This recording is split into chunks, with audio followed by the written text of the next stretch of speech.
Recent టైమ్స్లో పిల్లలకు చాలా కామన్గా అటాక్ అవుతున్న ఒక స్కిన్ ఇన్ఫెక్షన్ గురించి మాట్లాడడానికి వీడియో చేస్తున్నాను. అదే HFMD, hand foot mouth disease.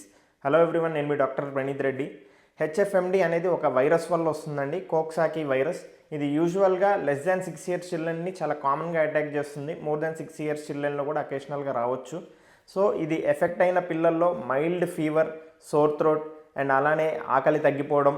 Main thing ఏంటంటే స్కిన్ మీద బ్లిస్టర్స్, ఇలా హ్యాండ్స్ మీద, ఫుట్ మీద, నోట్లో అండ్ అలానే బటెక్స్ మీద అండ్ జెనైటల్ రీజియన్స్లో మనం ఈ లీషన్స్ని చూడొచ్చు. ఇది యూజువల్గా పిల్లలకు ఒకరి నుంచి ఒకరికి మాట్లాడినప్పుడు, దగ్గినప్పుడు, తుమ్మినప్పుడు ఆర్ త్రూ కాంటాక్ట్ స్ప్రెడ్ అవుతుంది.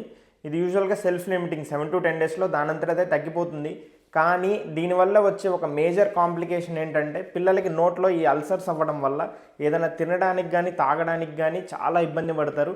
దీనివల్ల పిల్లలు డీహైడ్రేషన్లోకి వెళ్ళి చాలా సిక్ అయ్యే అవకాశం ఉంది. సో పిల్లలకి మంచి రెస్ట్ ఇవ్వడం, గుడ్ హైడ్రేషన్ మెయింటైన్ చేయడం అనేది చాలా ఇంపార్టెంట్. పిల్లలకి ఈ డిసీజ్ వస్తే 1 week పాటు మీరు స్కూల్కి కానీ బయటికి కానీ తీసుకెళ్ళకండి.